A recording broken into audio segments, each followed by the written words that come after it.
published this work, it was under a pseudonym, or more precisely, a series of pseudonyms. The story of these pseudonyms is as complex and implausible as a whodunit. The manuscript itself is said to have been found in a secret drawer by its editor, Victor Eremita, whose name stems from the ancient Greek word for solitary or outcast. Eremita studied the handwriting of the manuscript and decided it was the work of two authors, a civil magistrate by the name of Wilhelm, referred to as B, and a nameless young friend of his, referred to as A. The papers written by Judge Wilhelm, B, contain two treatises in the form of long letters, followed by a sermon, which according to Judge Wilhelm was written by an obscure priest from Jutland. Among the following papers is the famous Diary of a Seducer. In the preface to this, A claims that he stole this from a friend, Johannes. This claim is denied by Victor Eremita, who suggests that Johannes the Seducer is probably a creation of A, and that A's claim to be merely the editor is simply an old novelist's trick.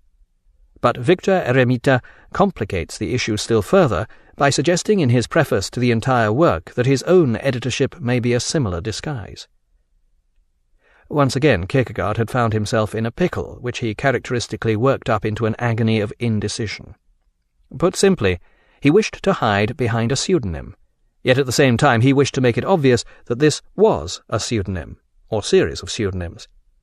He didn't wish to expose himself as the author of such autobiographical material as the Diary of a Seducer, which was all about his relationship with Regine. Yet he makes it plain in the text of this diary that he wished covertly to communicate this information to Regine so that she would be aware of the profound agonizing he had gone through. Many unphilosophical readers, attracted to this work by its sensational title, may find themselves disappointed. Needless to say, no actual physical transgression is described. But all this tedious and embarrassing nonsense did have a serious purpose. As part of the dialectical approach that permeated his thinking, Kierkegaard wished to put forward ideas from a number of different points of view. No single point of view was to be taken as correct or authoritative, or even as the author's. The reader was left to make up his own mind over the often conflicting ideas expressed. In order to overcome the appearance of didacticism, Plato had couched his ideas in the form of dialogues. But Kierkegaard was a solitary, and his adoption of the Chinese box form would seem to be more appropriate. In his case, the arguments were taking place inside a single mind. The ground of his philosophy was the subjective. But what exactly did he say in either-or? Fundamentally, Kierkegaard suggested that there are two ways we can live our life, the aesthetic and the ethical. Each individual has the opportunity to make a conscious choice between these two.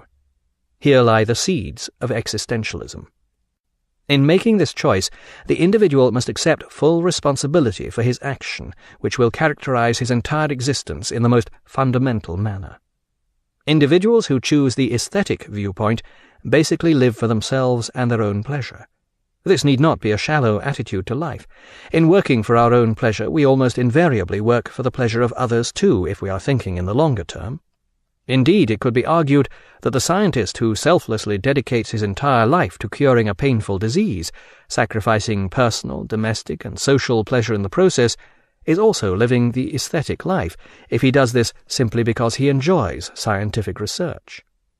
And in the context of modern psychology and the liberal society, it is difficult to see how anyone doesn't live the aesthetic life. In our weird and wonderful ways, it seems we all seek pleasure.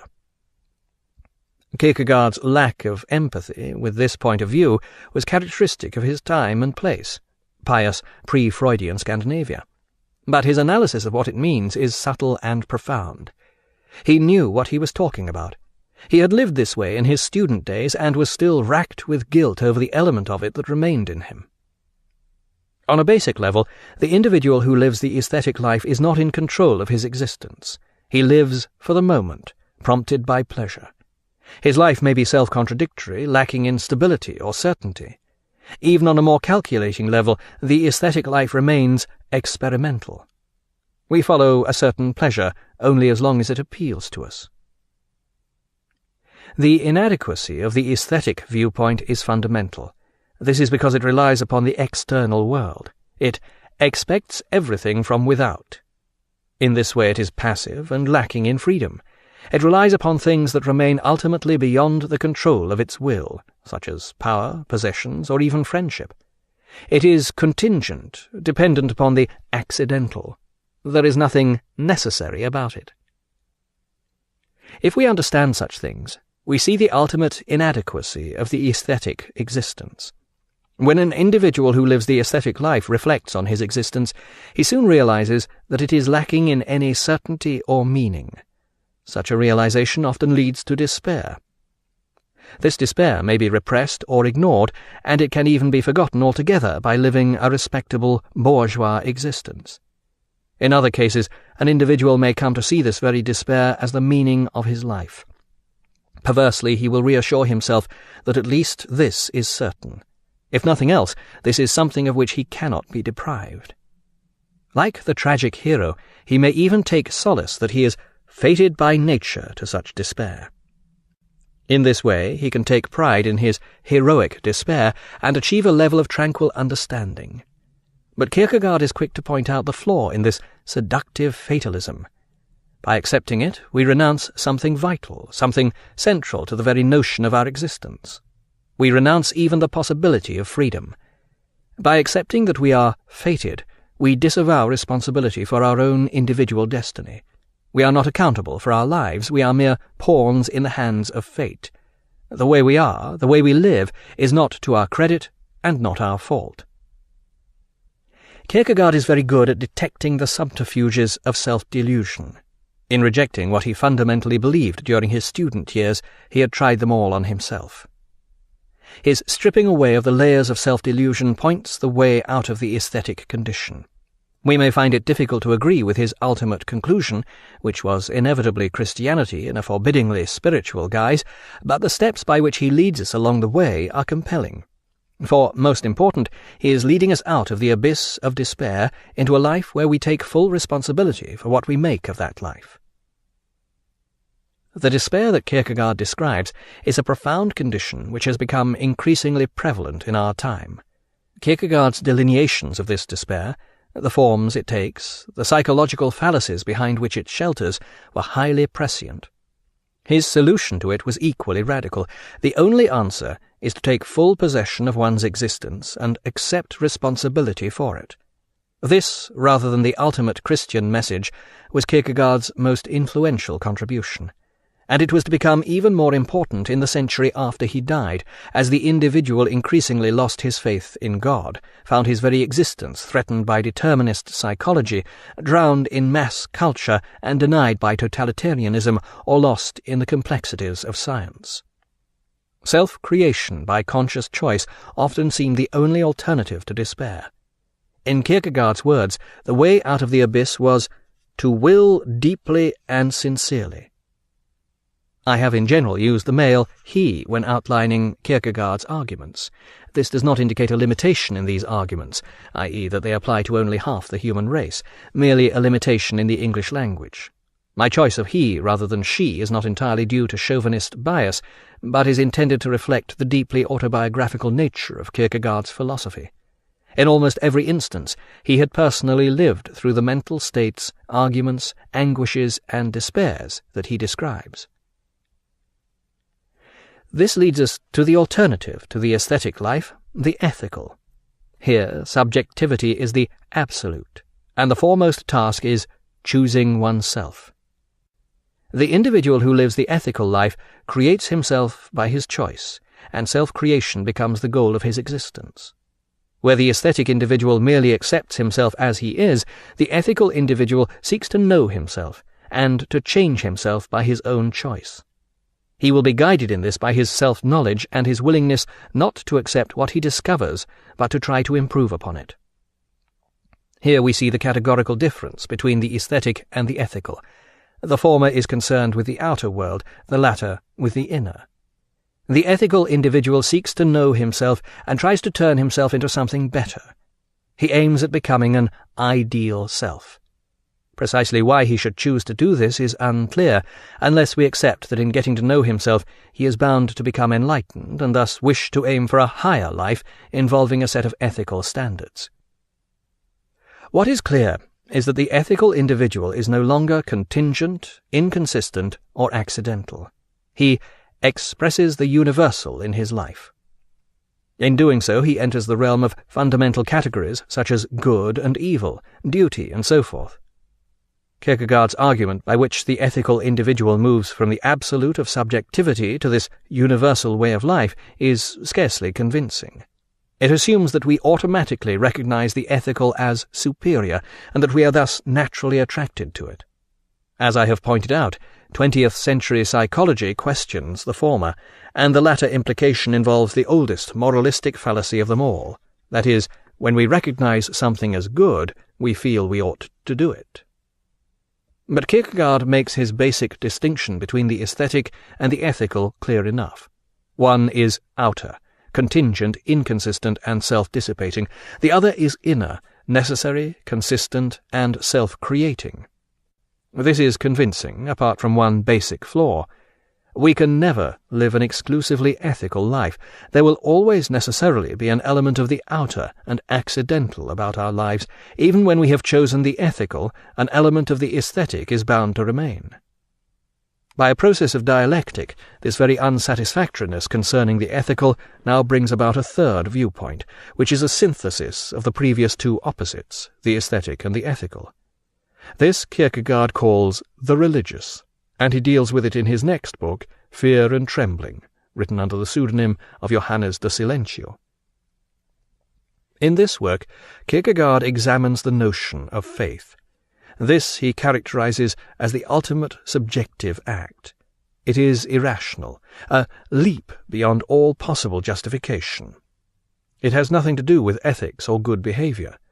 The ethical life, with its notion of self-creation and responsible choice, is unable fully to accommodate the leap of faith. Such higher irrationality lies beyond the ethical, which requires rational behavior. Faith relates the individual to something higher, which is itself the essence of everything ethical. According to Kierkegaard, the ethical life is basically concerned with religion in the social sense, but to achieve the religious state requires a teleological suspension of the ethical. In other words, it is necessary to suspend our ethical standards so that we can transcend them and fulfill a deeper purpose. According to Kierkegaard, the religious can be viewed as a dialectical synthesis of the aesthetic and the ethical. It combines both the inner and the outer life, certainty and uncertainty, the leap of faith extending beyond all certainty. Kierkegaard illustrates the religious state through the story of Abraham and Isaac from the Bible. To test his faith, God directs Abraham to sacrifice his son Isaac. This book is continued on Disc 2. Kierkegaard in 90 Minutes by Paul Strathern, continued. Disc 2. Such an act can only be seen as ethically wrong, but true faith, the requirement of the religious stage, involves divine purpose, which supersedes all mere ethical demands. Abraham sets out to follow God's command, regardless of any qualms he may have over such an act. In this he is leading a life at the religious level, which is higher than the ethical because it has faith in the divinity from which the ethical originates. Many will rightly regard such an attitude as dangerous lunacy. Religious fanatics throughout history have behaved in this fashion. Likewise, Führers and tyrants have obeyed similar psychological dictates, and it is psychology that is the key to this problem. Kierkegaard's only real defense here is that he is dealing with a dialogue of the soul rather than a public act. Look upon Abraham and Isaac as different elements of the same person, and it all becomes not only clearer, but even plausible. Sacrifice is necessary if we wish to achieve something. This sacrifice is usually irrational and may well conflict with our previously understood notions of right and wrong. Subjectively, we often discover our purpose in life through an irrational leap of faith which has little or nothing to do with the ethical. Kierkegaard relates this to the religious, but it is also how anyone gives his life a consuming purpose, by believing in himself, as anything from an artist to a future prime minister or a stand-up comedian. As Kierkegaard put it, A poet's life begins in conflict with the whole of existence. Kierkegaard dwells at great length on the story of Abraham and Isaac, and it's not hard to see why. Once again, there are strong echoes of his break with Regine. As we have seen, this may have appeared wrong in the ethical sense, but Kierkegaard is the creation of A, and that A's claim to be merely the editor is simply an old novelist's trick. But Victor Eremita complicates the issue still further by suggesting in his preface to the entire work that his own editorship may be a similar disguise. Once again, Kierkegaard had found himself in a pickle, which he characteristically worked up into an agony of indecision. Put simply, he wished to hide behind a pseudonym, yet at the same time he wished to make it obvious that this was a pseudonym, or series of pseudonyms. He didn't wish to expose himself as the author of such autobiographical material as the Diary of a Seducer, which was all about his relationship with Regine. Yet he makes it plain in the text of this diary that he wished covertly to communicate this information to Regine so that she would be aware of the profound agonizing he had gone through.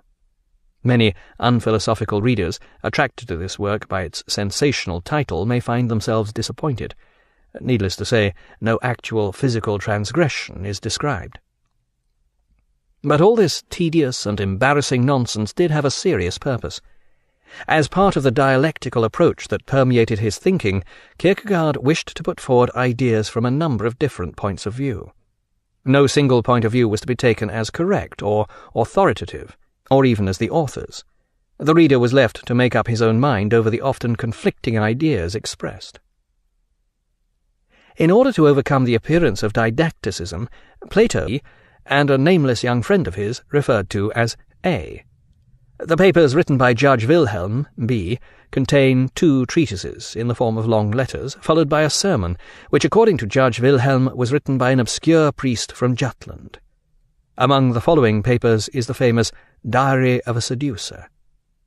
In the preface to this, A. claims that he stole this from a friend, Johannes.